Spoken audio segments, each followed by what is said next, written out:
I'm very pleased today to welcome my fellow speakers and panellists. I'm joined by Helen Cook, Chief HR Officer at NatWest Group, with Ian Simons, Customer Director at the Chartered Insurance Institute, and joined by Mark Hoban, who's the Chairman of the Financial Services Skills Commission. It's not often that skills gaps make headline news, but as we've seen over the last few weeks with the HGV driver shortages, not having the right skills can have a significant impact on businesses. Financial services in the UK is a global leading industry. However, it is facing significant disruption from digitisation, technological change, changes to ways of working, and increasingly rapid innovation. These disruptors are all having an impact on skills. As adoption of technology revolutionises how and where we do business, as 2 years ago we were not all sitting on Zoom, it also changes how we're engaging with customers, but it also impacts on job roles and the tasks that we are asking our people to undertake. And the skills of our employees must keep pace with these rapid changes. The Financial Services Skills Task Force reported last year found that every job in the financial services industry will require new skills to a greater or lesser extent, but every role will be affected in some way. And as these skills gaps deepen, the industry needs to invest in skills through reskilling, as well as looking to widen recruitment and improve retention, diversity and inclusion. And these are areas where the Skills Commission is focusing with our members to address these challenges. However, we know that we can only effectively reskill and upskill if we know which skills to build and invest in. So our Future Skills Framework, which we're launching today, identifies 8 priority skills. We've identified these in collaboration with our members and other data sources and research. They're certainly not the only skills that are required in the sector, but they represent those that are most pressing now.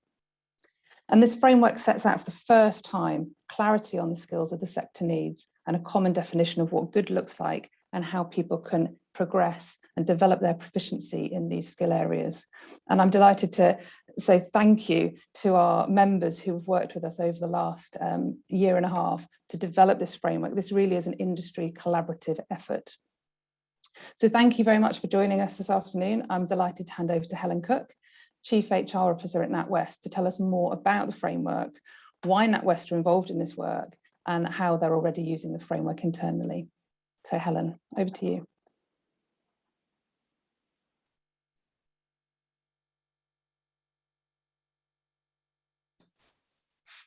Hi there, I hope everyone can hear me. Delighted to be here today. I don't know if you can actually see me or not. I can see my name coming up, so I hope you can see me. If not, as Claire said, my name's Helen Cook. I am the CHR at the NatWest Group, and I've had the privilege of being the sponsor of the Future Skills Framework workstream. At NatWest, we have a purpose-led strategy where we champion potential in our colleagues, customers and communities alike. And within this strategy, one of our key areas of focus is learning, supporting our colleagues to develop for current and for future roles. So supporting the skills work with the Financial Services Skills Commission is totally aligned with our agenda. I think as we all know, skills are no longer something we all just learn at school. They are a set of capabilities that one picks up across our careers, both inside and outside of work. And the list of skills that you have at any one point in time is not static. The changing environments we have, the introduction of technologies mean that the skills that we all need and those that we need to be successful are constantly changing. But with our purpose in mind, it's important to us not just to focus on skills as a bank in isolation, but to look at how we support current and future employees, as well as the wider society on their skills journey. And I think as we've all heard across many government conferences recently, the subject du jour is all about skills, skills, skills, as this continues to be one of the hottest topics for industries, and none more so than the financial services. As part of the Financial Services Skills report published in January last year, it was found that the proportion of the workforce that lacked proficiency in the skills they needed to do their jobs increased by 30% between 2015 and 2017, compared to a fall of 20% across wider economies. This is exacerbated by our sector having a higher than average highly skilled role specialism, with 60% of the workforce is requiring a high level of skill, compared to 45% across the wider UK economy. And on top of all of this, COVID-19 has accelerated the pace of digitalisation, globally by around 3 years. The 2021 global talent shortage shows that around 70% of employers are struggling to find workers, employees, FTCs, you name it, with the right blend of technical, digital, and importantly, human skills. All the indications are that this pace of change will increase, which will fuel competition with other sectors to secure top talent, and skills are increasingly fungible across sectors.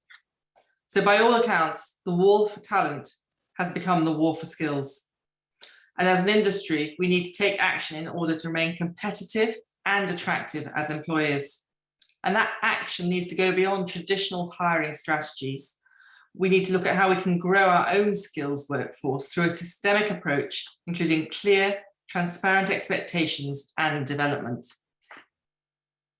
The great news is the launch of the framework will do just that.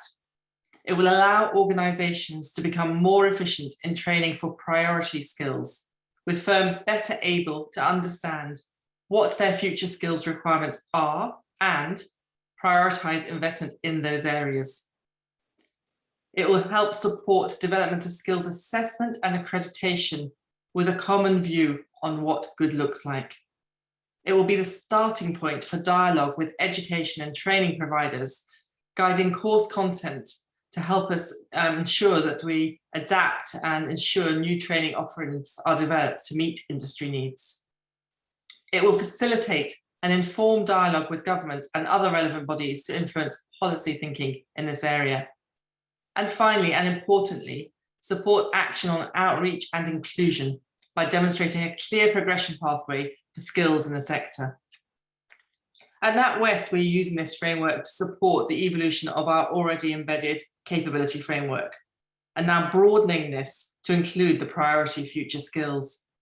The framework allows us to draw upon detailed, leveled indicators and helps us to understand the build of different skills in the industry. It also strengthens our story as to why these skills are important, not in isolation for a career at NatWest, but for the career in the industry as a whole and potentially even wider. But it's not just internally using this as well with the framework. Our priority areas around skills are also facing out to the external market. And we have recently launched an employability program, education program aimed at improving employability prospects for young people aged 13 to 24 called Career Sense. And the launch of the Financial Services Skills Commission Future Skills Framework will allow us to make the linkages not only to our own products and story, but the career story of the financial service industry as a whole. So in summary, I'm really delighted we're launching the framework today and extremely proud of the great partnership and collaboration we've used to get us there across all the member firms. I think we've certainly demonstrated the teamwork skill along the way. And probably most importantly, the relevance of what we have created at the Financial Services Skills Commission is fundamental right now. It is contemporary. So I advocate that we all help people access the framework as soon as possible and drive up the skills competence, not only for financial services, but across the wider UK society. And so before I close, I will state there's no such thing as a free launch session and give everyone the homework of going to financialservicesskills.org/framework and being curious. And as Claire said, advocate and drive up the focus and importance on this great product so that we can really give access and inclusion to the widest group possible and give that clarity and transparency for what is required for the future. This is an issue bigger than any one of our individual companies, and it is of huge import to the country as a whole. With that, Claire, I hand back to you.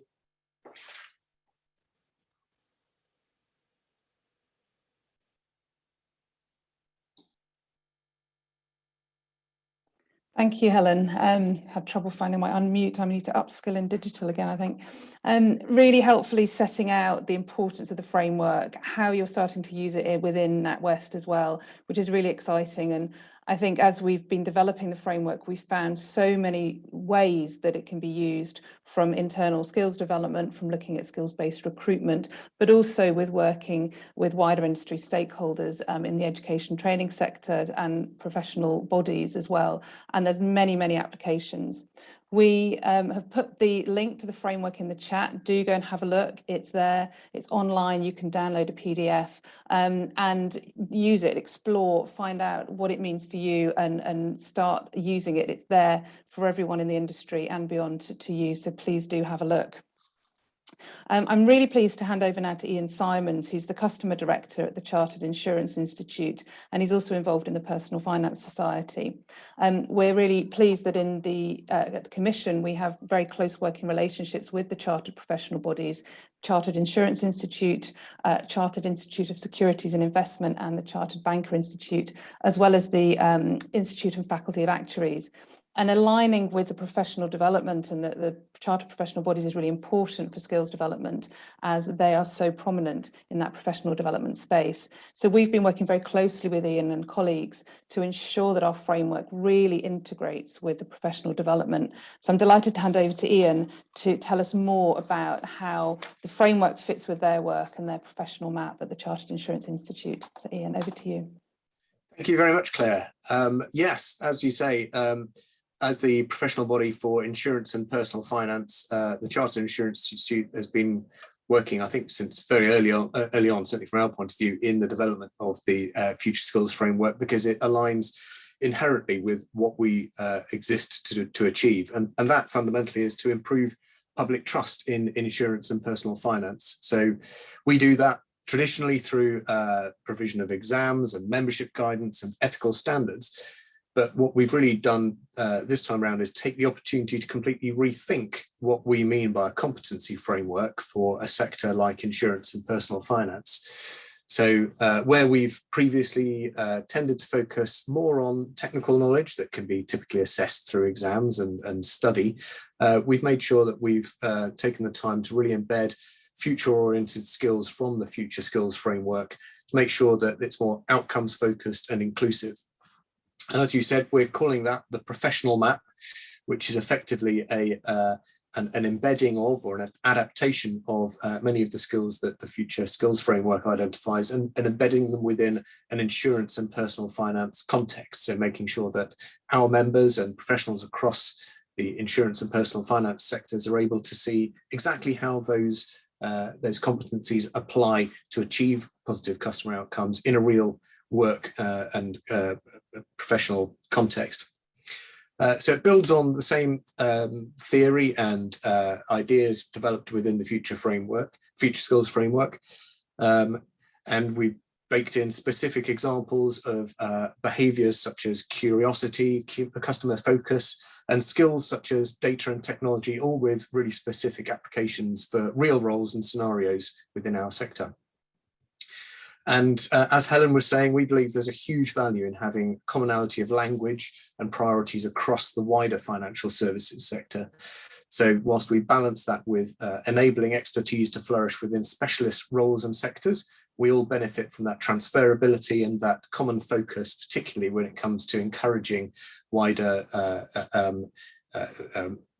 talent into the financial services sector. So the Future Skills Framework is as important to the insurance and personal finance sectors as it is to the wider financial services sector as a whole, we believe. We're all in that increasingly global marketplace, subject to megatrends that require increasing resilience, transferability and mobility of people, cross-sector collaboration and innovation. And we're all fighting for the same new talent, as well as ensuring everyone already within the sector rises with a common tide of standards. So we'll all benefit from a joined up effort to attract a broader talent pool into financial services using that common language, a shared purpose and a focus on a culture of professionalism. So cutting to the chase, we plan to bring the Future Skills Framework to life in our sector through what we've called the professional map. And that's going to become not just a tool for people, but actually the golden thread in how we bring that promise to bear, that promise to improve public trust in insurance through professional standards. It'll help us to provide the right learning, the right qualifications framework, and the right membership support to help our members to achieve those standards. And we've embedded the key themes from the Future Skills Framework throughout, not just our qualification framework, but all the wider learning that we'll be offering.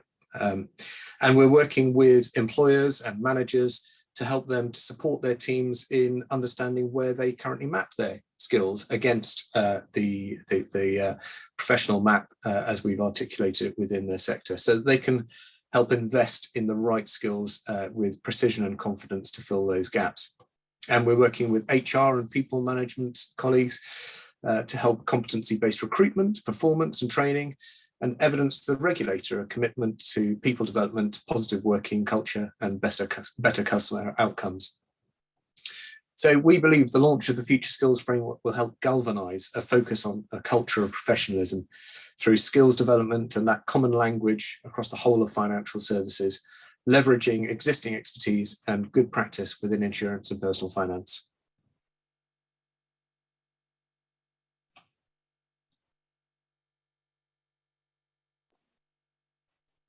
Many thanks, Ian. I think that's really helpful setting out about that alignment, because we are all travelling towards improved skills together. And I think as some of the skills align very closely with what's in our framework and the skills such around data and technology, as well as the behaviours. And I think it's fair to say what we've developed in our skills framework, and if people have started to look at it online, they'll see we've identified 4 technical skills: user experience, agile, cybersecurity, and machine learning and AI. But also 4 behaviours: adaptability, empathy, relationship management, and teamwork. And I think this aligns very well with your point about professionalism and driving those standards of skills and qualifications across the industry.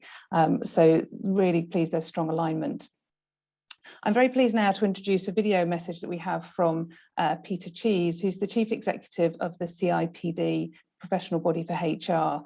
And we've been in discussions with CIPD about how we can support ongoing future skills.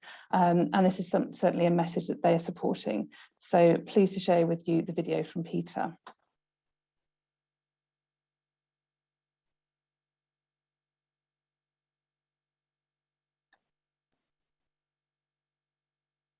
Oh, we might be having some technical gremlins. Ah, there we go.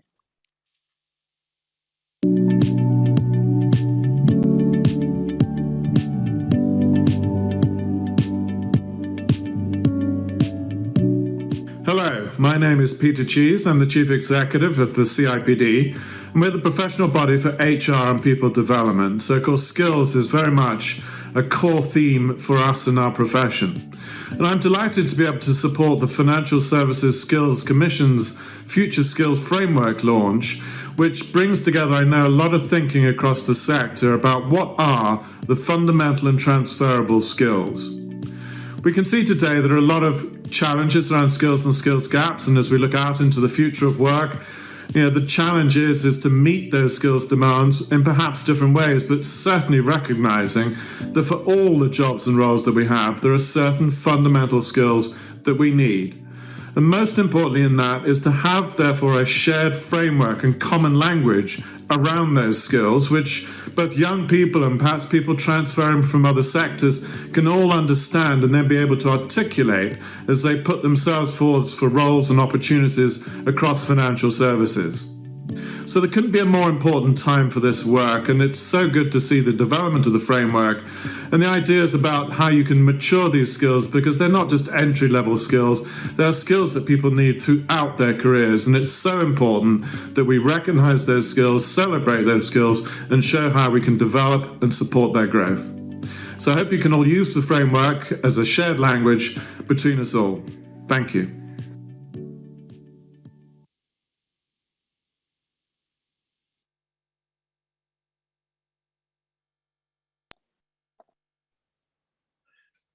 Good afternoon.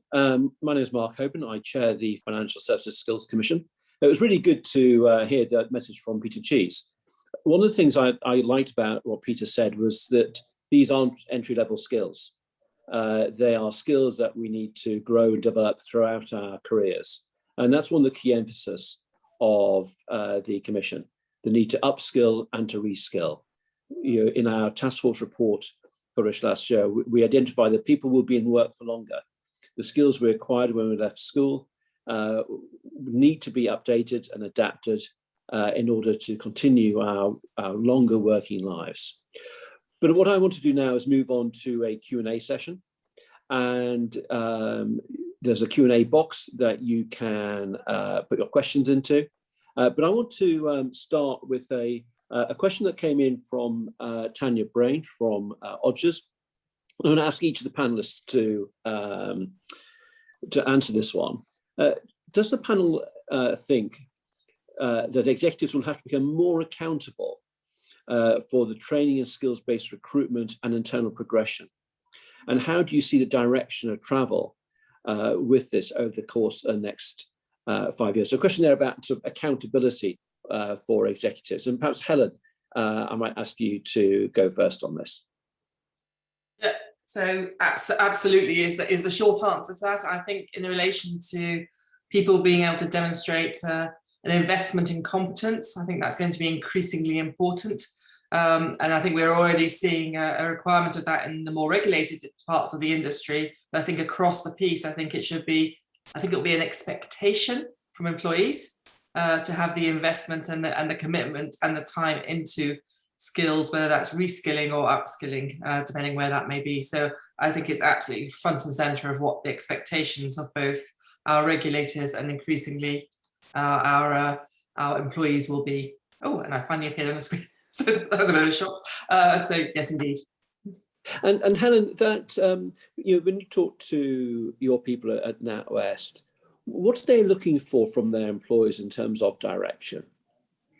I think there's an expectation that you will help them grow throughout their time, and actually we talk a lot about remaining relevant, because the danger is people are very scared of being left behind. And we're seeing people who would be in slightly more traditional jobs who have really, really high cognitive agility, be able to pivot and move into these digital spaces that all of us talk about, whether it be software engineering, and fundamentally almost go back to apprentice type situations and relearn. And therefore, I think one thing we have to do is be really, really careful not to label those who have maybe traditional skills that they cannot take up the new skills, because actually we are disproving that every day at the moment, which is great. It's really encouraging to see, and people's desire to learn.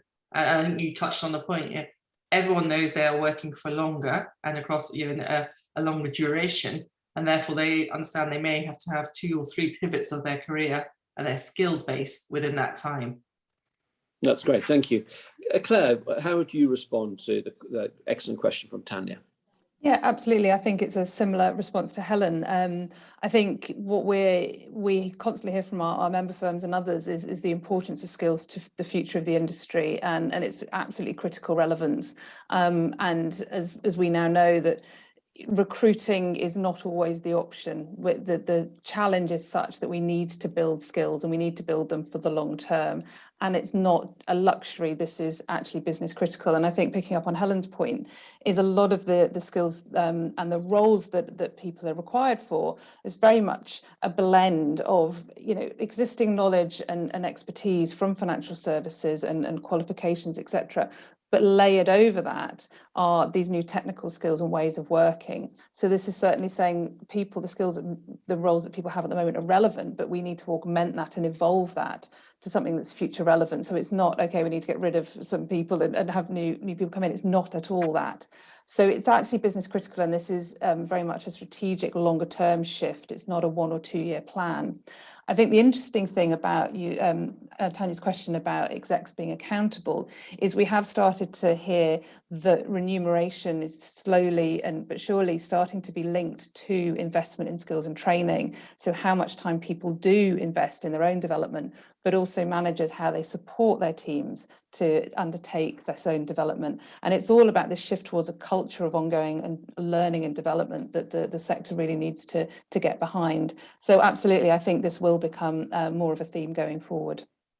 That's great, thank you very much. And Ian, from the perspective of the insurance sector, but also from the CII and the role it plays within the industry, how do you see both individual members of the CII and firms thinking about that important aspect of accountability for skills development? Thanks. Yeah, I'd echo as Helen and Claire said. Everybody realises, I think, now that it's a priority. But what I think we're increasingly doing is helping people in taking accountability for that.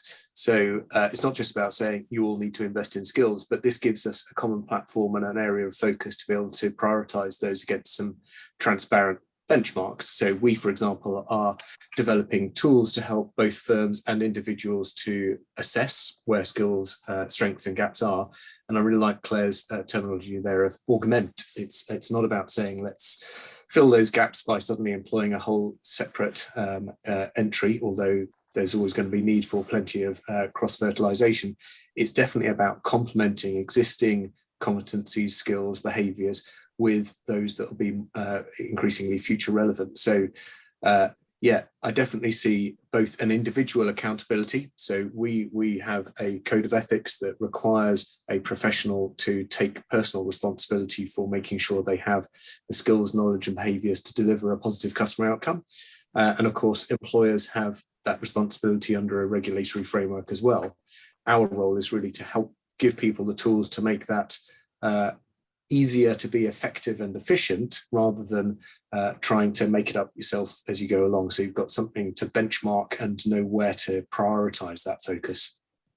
Yeah, and that point actually about tools and benchmarks and give you some guidance. I think one of the things that comes out to me from the work of the Commission is that firms are at different points in their journey.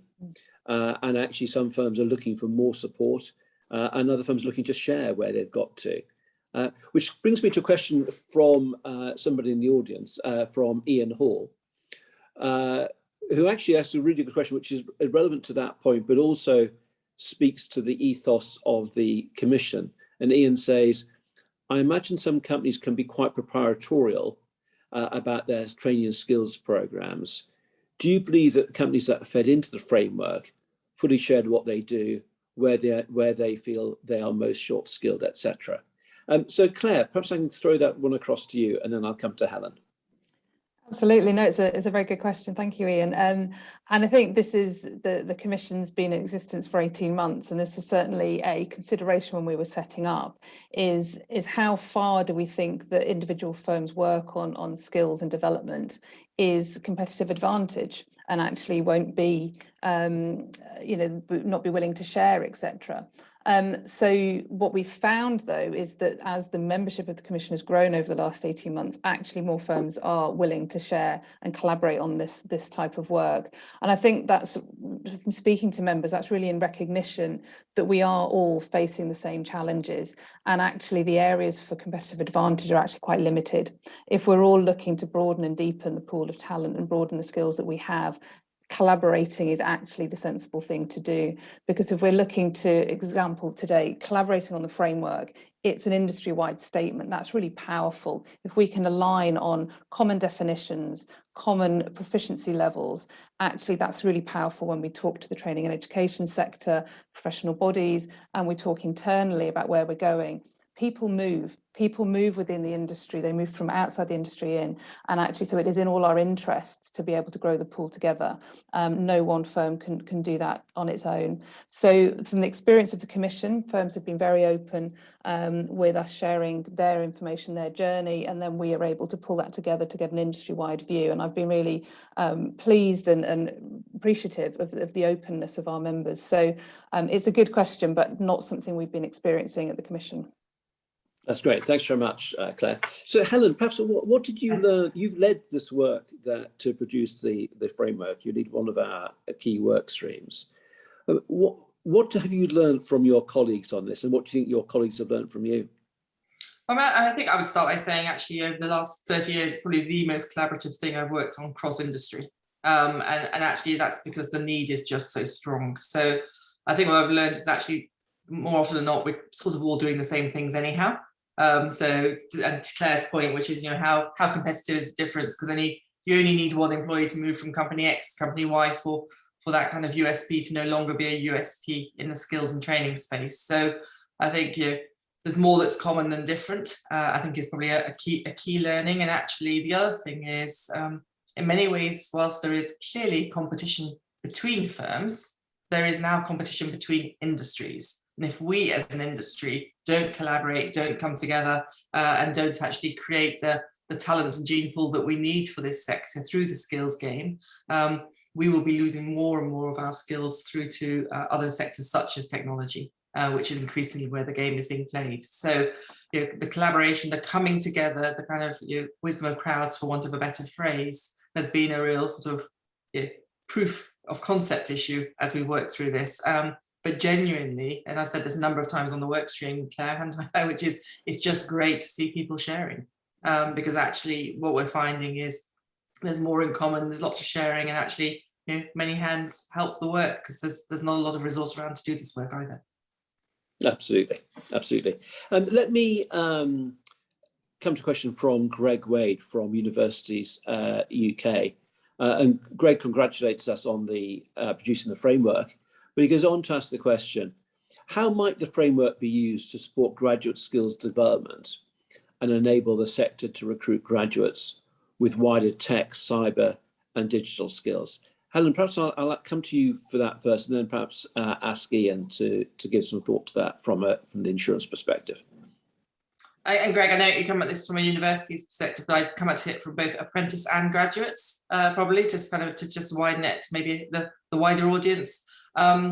It's absolutely front and center of that from our perspective, and clearly as we're looking for the skills of the future, we are hiring very much focused on individuals who have the capabilities to then turn into these skills. So we will be using the framework to help guide the building blocks of our graduate programs and our apprenticeship programs. And within both of those pathways, we have a number of different pathways that people can follow, which may take them down the digital or cyber or the relationship management side of the equation. But the framework is almost the spine that sits within that.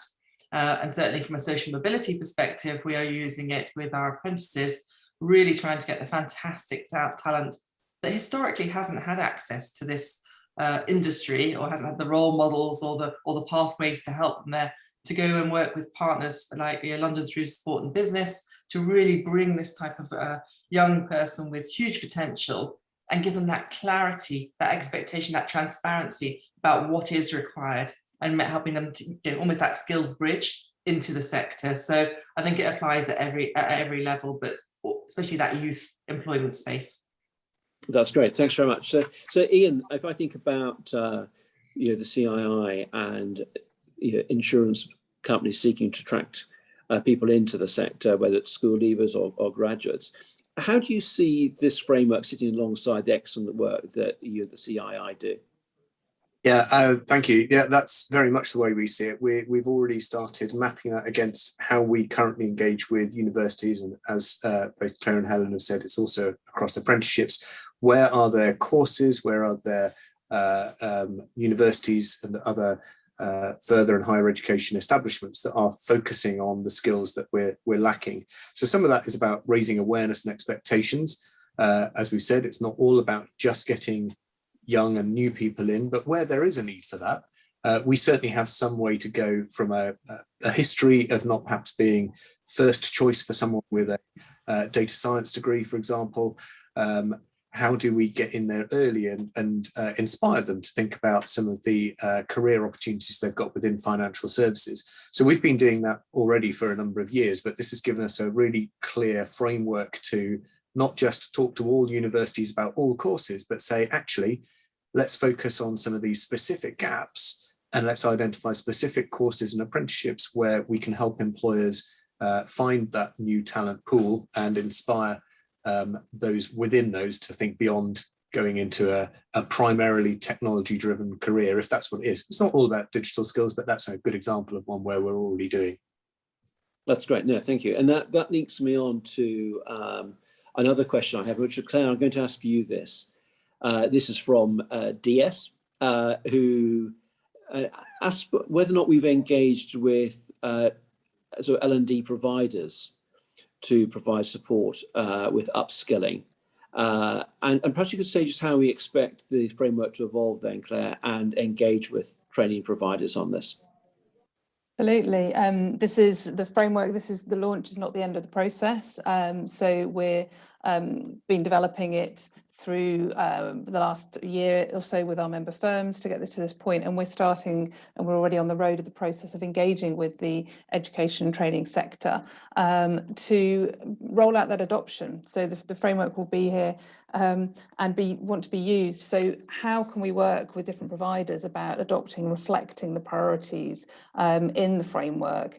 And we're already having those conversations, as I mentioned, with either FE, HE, private providers, all sorts, online digital providers, etc. And there's some very exciting conversations we're having, Open University and others. I shouldn't name names because everyone wants a name check, but I think we're also understanding more about how firms are deploying their own training with it, which providers they're using, how that's changing as a result of pandemic and distance learning and online and virtual tools, etc. So this is an ongoing process. And I think also, just to bring in, Mark, if I may, that how the framework will evolve, this isn't static. And we're already looking and checking of what the next set of future skills are that firms are prioritising. And that'll result in a further report on future skills and what the next set of future skills are, if you like. And then there'll be another version of the framework coming up next year. So what we decided to do is identify those that are priorities at the moment, but very much put in place a process to keep that live and keep that relevant, because these things are not static. And you may look at it and go, well, why aren't certain skills included? That's because these are the priorities now. That doesn't mean that other things won't come in as priorities. So that work is underway. We're doing that research. We're looking at skills for leaders as well as across the broader industry. So this ongoing work, you will hear more about the framework and future skills from the Commission going forward.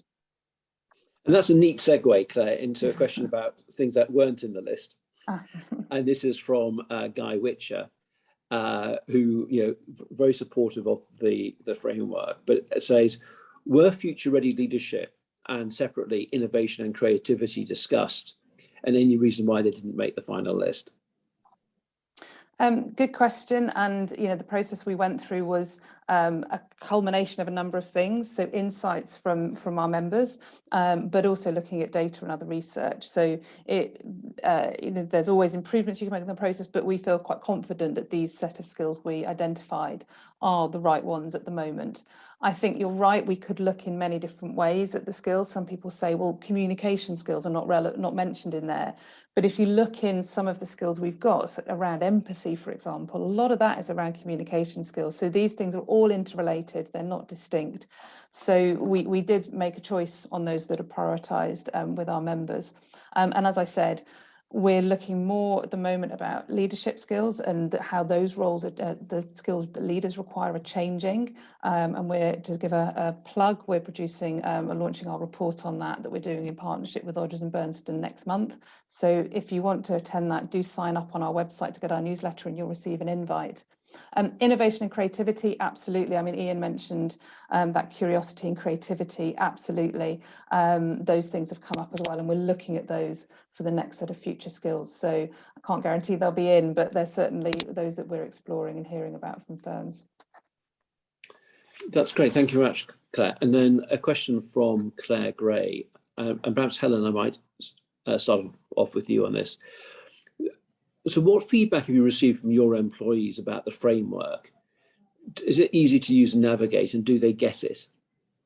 I guess the honest answer to that is it's very early days because we're literally formally launching it. But obviously, the teams from all the different leadership, talent and skills teams across the firms who've used it have clearly sort of trialled it under I suppose, our Trojan horse through other mechanisms into the rooms to try and get that used. But certainly when you talk about using the skills and capability work, if you go into any boardroom or any management team or any employee group right now, this is what they want to talk about, and they want to see that you are developing things that give them that clarity and transparency. And I think probably most importantly to an employee is that it is not only relevant for the job they're doing now within your company, but that it's also portable. And I think one of the powerful things of this is its portability. So, the framework is now live, we can start to interact, we will absolutely want to take feedback on that. But what we've found is people like the clarity, the consistency of how it is going to be used across the industry,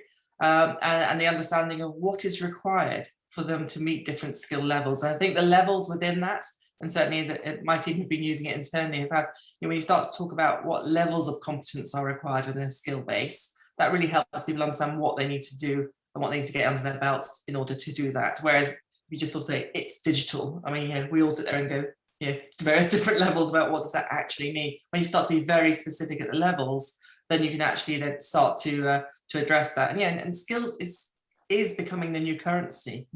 I think it's not too sort of lateral to start to say over time. I think the pay skills ratio will start to become something that a firm starts to look more and more at, and therefore people are very, very interested. So I think there's not a lot of push in this. There's an awful lot of pull, which makes it a lot easier to play with. But the key for us now will be listening to that feedback about its usability and ensuring that we pivot and show our own agility to make sure that it is it's useful to people. But I'm not, I have no concerns about people wanting this. There's a really loud shout out for people looking for that clarity.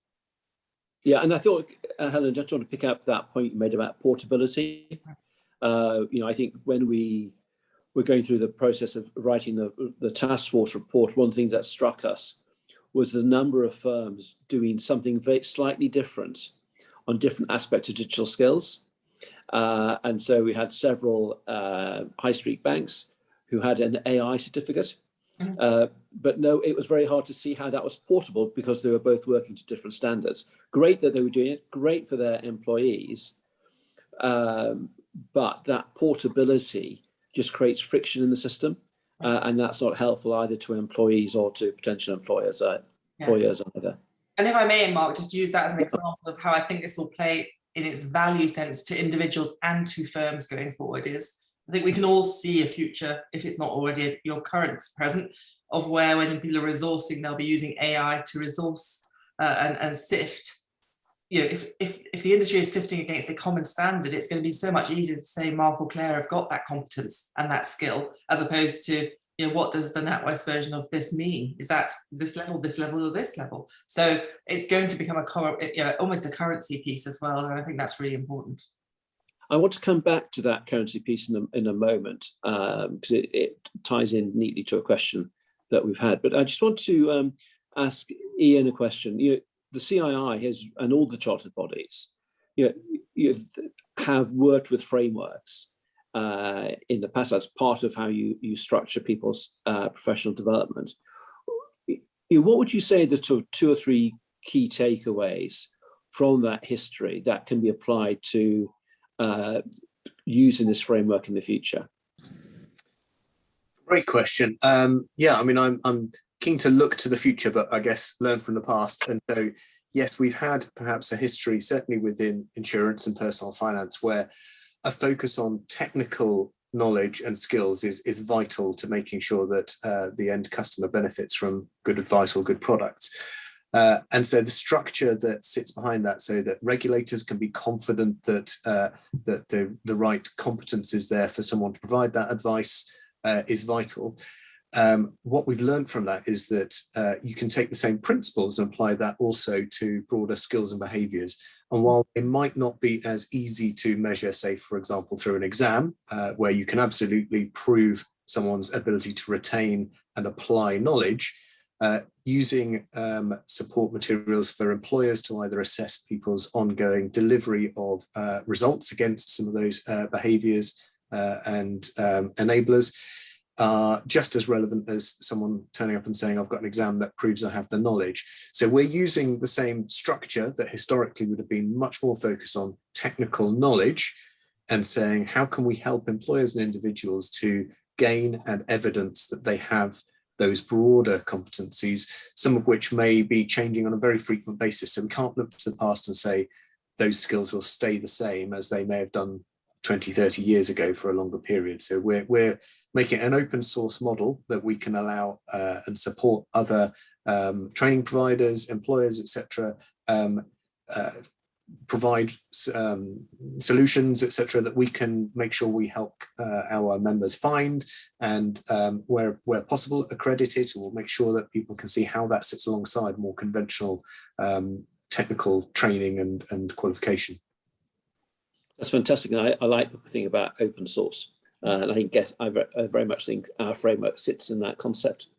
as well.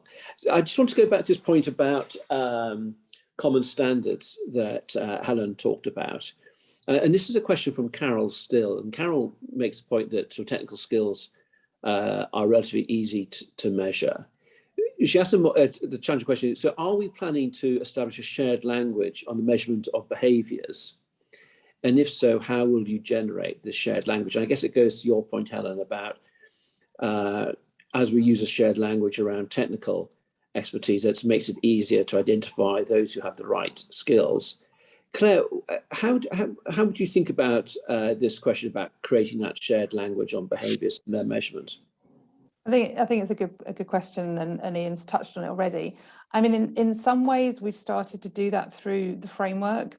So setting out the proficiency levels for the behaviours that we've identified. I'll use empathy as an example because it's a good one. So how do you teach empathy?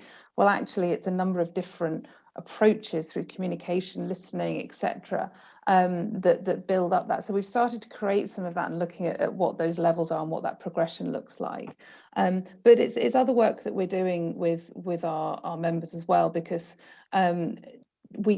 one of the things that we do at the Commission is you can't train for the skills you need unless you know what skills you need. So actually forecasting and looking at the skills that people need is really important. And that's other work that we're doing and developing some tools to help our members do that.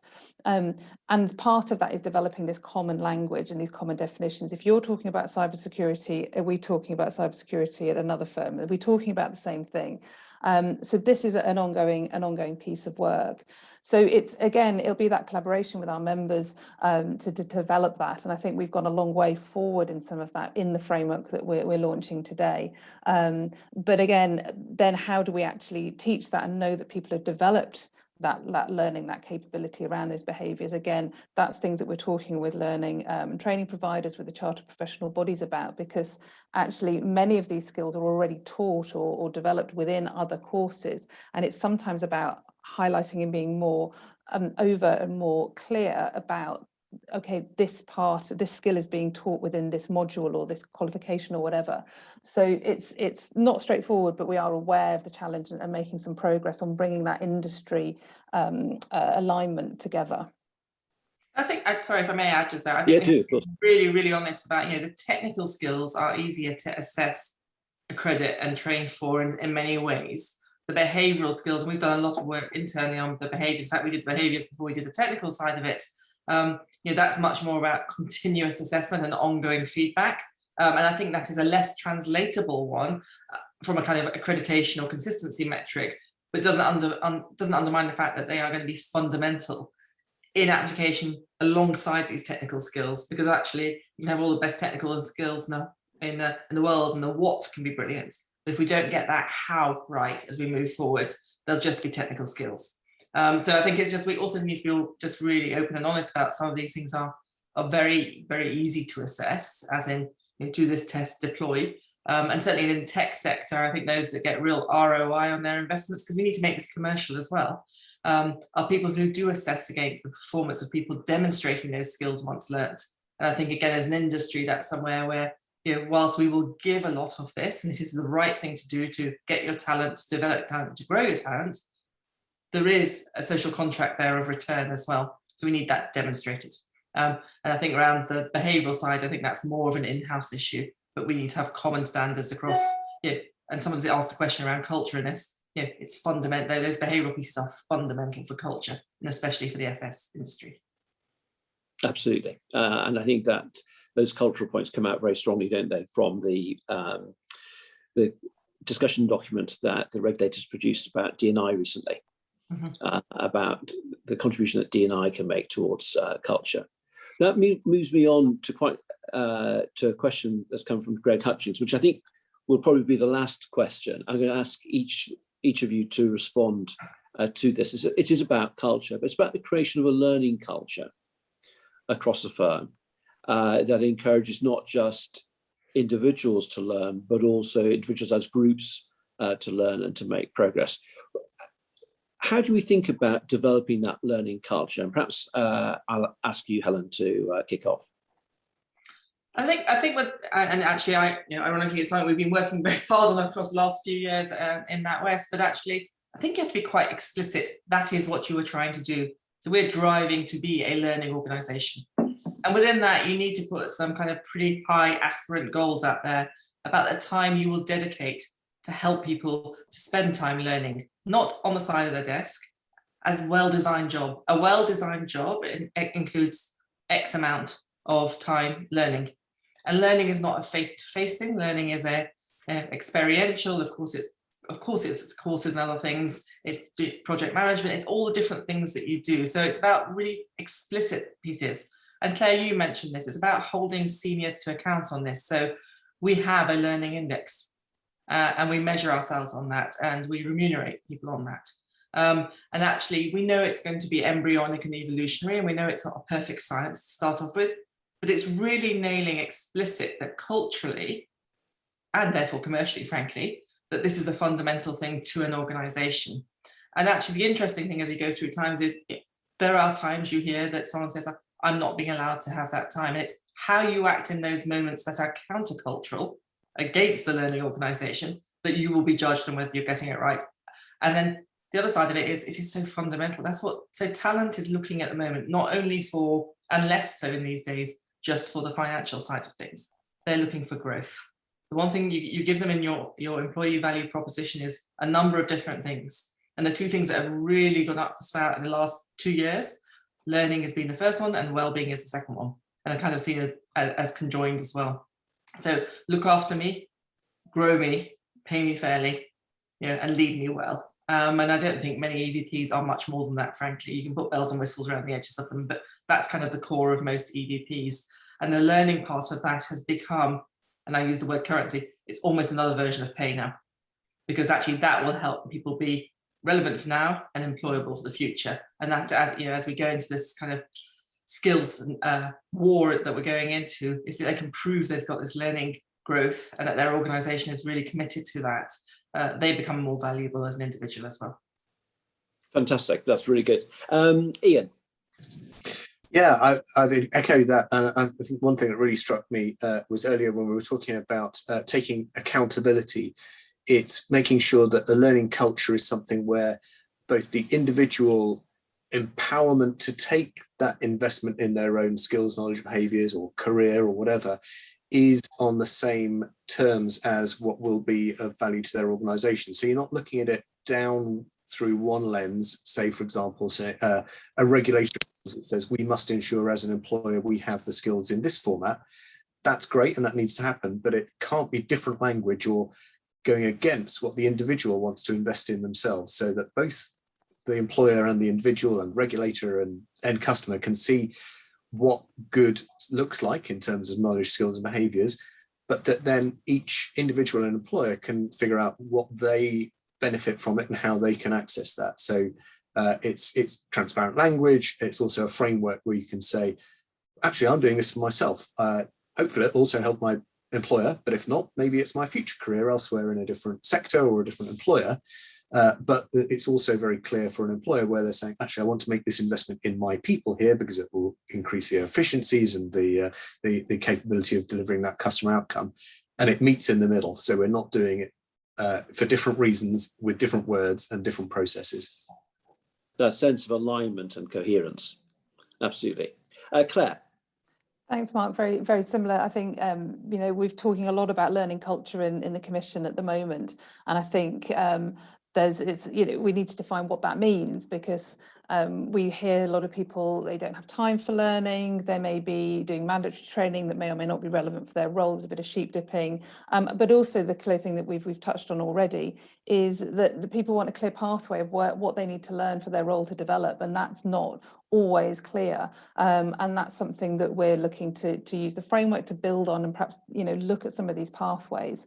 So how does a learning culture play in? And we're mindful that it doesn't always have to mean more. It just has to mean the right kind of learning at the right kind of time for the individual and the business. So defining that learning journey is absolutely crucial, and communicating that. We do need time to learn as well, but that's got to be the right kind of level for what the individual and the business needs. But it's also about those kind of leadership messages, not only from senior leaders, but also managers. People are very much more willing to learn if they can see their manager doing it and actually see that that's a legitimate part of their time spent. So I think, you know, the conversation about learning culture will develop, and we often hear, you know, comparisons to fintechs and challenger banks and new digital finance companies that have a kind of inbuilt curiosity and appetite for learning. And there's something to be learned from that. There's something to be learned from other sectors as well about how they're developing it. You know, construction are facing a huge skills challenge as well, and they're looking at certain models about how to develop that learning culture. So it's not a conversation that's going to be finished quickly, but how you create that buzz around learning in an organization is something I think we're all aiming to get to, and there's more to be done. But I really do believe that this framework is the first step on many of these journeys towards learning pathways and better collaboration across the industry. I think just to build on that as well, Claire, it puts the power in the individual's hand, right, as well, because this is not just about what your firm can do, but what you can do for yourself within that. And actually, you know, it doesn't stop, you know, you've got a poor manager, it doesn't stop that access point. You get that transparency, because, you know, we have to turn the conversation on learning into one of, you know, competitive commerciality, because actually the way people are, you know, going to beat the competition, so to speak, is to outlearn. And therefore actually putting that and driving that through organizations, I think, is fundamental. And I think just to add to that, I think there's applicability here for everyone across the industry. You know, if you're an individual financial advisor or you're within a large firm, actually there's something in here to pick up on for everybody. So this is not only one audience. This is industry wide for everybody. And I think that is probably the exciting thing about this for me, Claire. It's the fact we've created a framework that speaks to employers, to employees, to training providers. Wherever you are on your journey, this framework can help you progress to the next stage. And that's why for the Commission, this has really been pivotal, I think, to, you know, our mission of being able to help the sector upskill and reskill its people. So I'm very grateful to Helen, particularly for leading the work on this, but also for speaking today from her own personal experience at NatWest, to Ian from his contribution. We work very closely with the chartered bodies. They've got a lot of experience in this, and we've learned a lot from the CII and others along this journey. And to Peter Cheese for his endorsement of this. You know, this is a tool, I think, that is hugely helpful, and to get that recognition from Peter has been very good. But I'd particularly like to thank Claire and the team at the Commission for shepherding not just the framework to fruition, but also this event. Great to see everybody on the call. There are more things in the pipeline. Claire talked about the leadership piece of work that we're doing in conjunction with Odgers. We also have on the Monday, the 18th of October, the launch of a piece of work where we've been collaborating with Standard Chartered on the menopause. If you're interested in joining that, it's all on the website. Please register there for more information about that and other events. But do please, over the course of the coming weeks and months, as you use the framework, let us know how it's worked for you, how it can be improved, how it's been embedded, and what lessons we can learn for its future iteration. But many thanks to all of you for taking part today. Been more questions than we could cover in such a short space of time. But very much, many thanks for your participation. I look forward to seeing you again soon. Thanks very much, everyone.